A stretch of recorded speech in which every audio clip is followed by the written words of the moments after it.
Have you ever seen a more magnificent bird fly through the sky? Huh? Have you? No? Well, I have. But as I'm giving my crew a rough shakedown and they struggle to keep all their sauerkraut contained within their glorious Titanic digestional tract, allow me to talk to you about the JU-88 that has just been added to Battle of Moscow. And we will stagger this video into 3 parts. In the first one I will give you a quick look at the JU-88 herself. Then we are going to see a bit of the new map and of Moscow itself.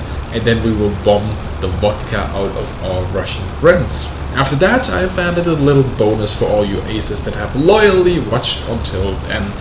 The rest of you, no iron crosses for you today, yeah. Anyway, the JU-88 is probably one of the better bombers built by Germany during the war. In fact, in my personal opinion, it was essentially the best.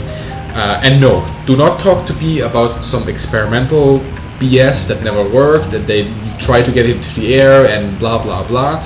You should by now know better than that, okay? We are not going to make any kind of hype for those kind of engineering disasters. However, you can make an argument for the Dornier 217. I will give you that. Now what we have here is a fast medium bomber, well supplied with a good bomb load, ample speed and pretty acceptable maneuverability for a plane of its class. The cockpit itself, as you will notice, is pretty nice on the pilot side, although the defensive machine gun right on his right hand side obviously constrains movement and his sight. The crew and the pilot themselves have an excellent field of view, and while it's pretty great to see what's coming towards you, I do sometimes get the feeling that I'd rather not want to know.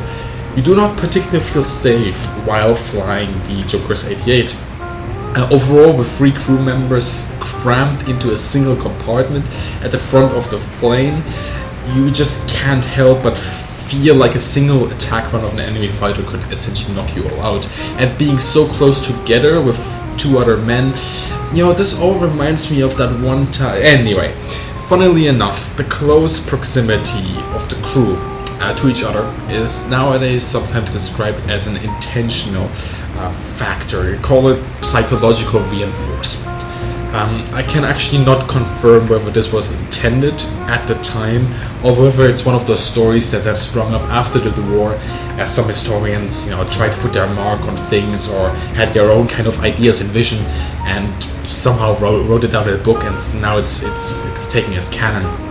In any case, the result is the same. You're essentially sitting in a tight aquarium and everybody out there is carrying a machine gun, so good luck.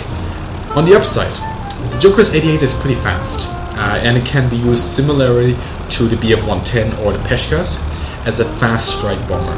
One drop and then a hastily retreat to the metal dispenser. The fields of fire for the rear gunner are pretty good, and he can also somewhat compensate for running out of ammo with one MG gun by switching to the other. The fields of fire kind of overlap. However, we have a problem in the front and the bottom rear gunner. They have very restricted gun arcs, and there is somewhat of a difficulty in trying to estimate where shots are actually going to land. It's not easy, especially for the bottom gunner, to actually see where he's going to be firing at. Now, of course, as a bomber, you have your standard bomb sight. You already know this one.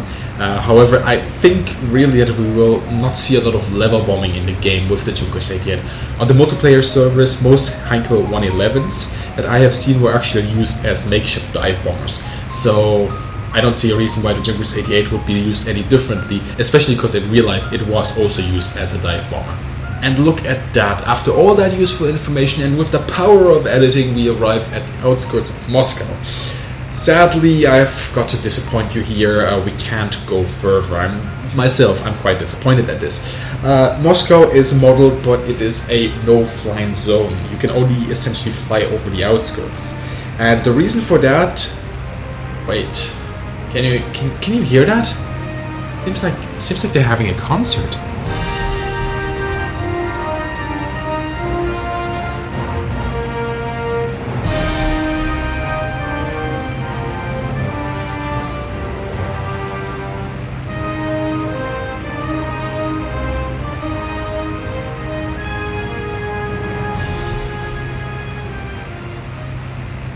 Well, the comrades down there certainly had some big speakers for us to hear them up here.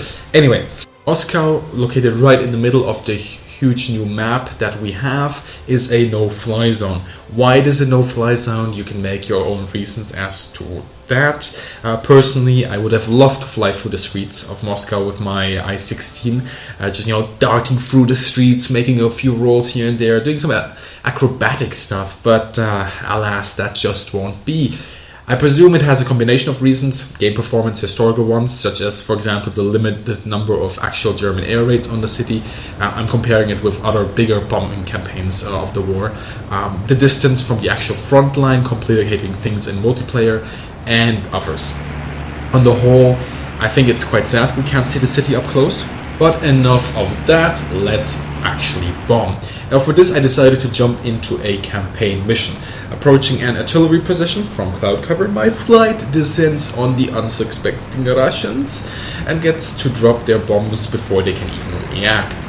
With all of us dropping our 4 250 kilogram bombs, there isn't a single butterfly left down there, yeah? Of course, things don't always go smooth, and they didn't go smooth here, and we are attacked by a loitering MiG-3. As our escort is once again sleeping, I take matters into my own hand and move to defend my flight. Hans is opening fire, but fails to score some hits.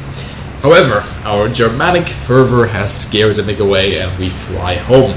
At this point, I actually realize that I still have my 28 50 kilogram bombs, and I find a convenient target. However, I kind of mess up. Instead of setting my bombs to drop at my command pinpoint, one after the other, I drop them all at once at an interval of 0.5 seconds. At least the Russians have a few holes to fill. Okay, that's gonna be my excuse. Shush. Just shush. However, with the mission successfully completed, even though we had a little bit of a hiccup, shush. At this point, I would like to point out a great little feature that the beta of Battle of Moscow has added: plane specifications. Now, this should be helpful for new pilots and experts alike as a quick reference for their planes. Also, all the planes of Battle of Moscow have now received their 10 official skins. Now, as his final thought on the JU-88, the bomb choices are extensive.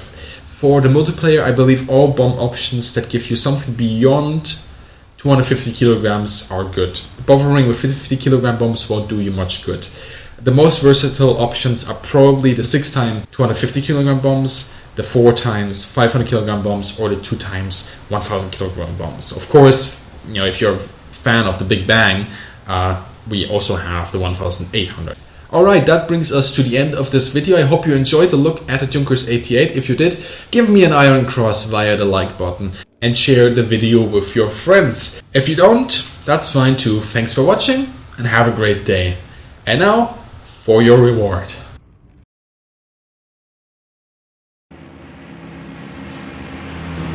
Now this is Podracing.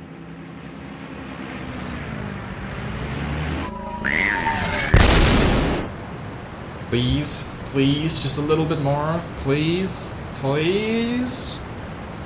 Nein, nein, nein, nein, nein, nein, nein! Think of a hard choice you'll face in the near future. Du oder du?